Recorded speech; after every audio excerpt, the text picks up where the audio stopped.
येत्या 4 जुलै 2026 रोजी पृथ्वी सूर्यापासून सर्वाधिक अंतरावर असणार आहे. खगोलशास्त्रीय भाषेत या घटनेला अपसूर्य असे म्हटले जाते.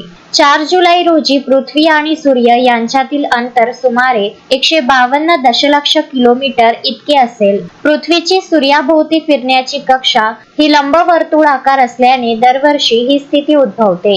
या दिवशी सूर्याकडे थेट उघड्या डोळ्यांनी पाहणे धोकादायक ठरू शकते. त्यामुळे तज्ज्ञांनी सावधगिरी बाळगण्याचा सल्ला दिला आहे. मराठी विज्ञान परिषद अमरावतीचे खगोल अभ्यासक विजय गिरुडकर आणि प्रवीण गुल्हाने यांनी ही माहिती दिली असून अधिक माहितीसाठी 9673784812 या क्रमांकावर संपर्क साधण्याचे आवाहन केले आहे. या घटनेमुळे पृथ्वीवरील सजीव सृष्टीवर कोणताही विपरीत परिणाम होणार नाही असेही स्पष्ट करण्यात आले आहे. अशोकभाई जोशी, विदर्भ न्यूज, अमरावती.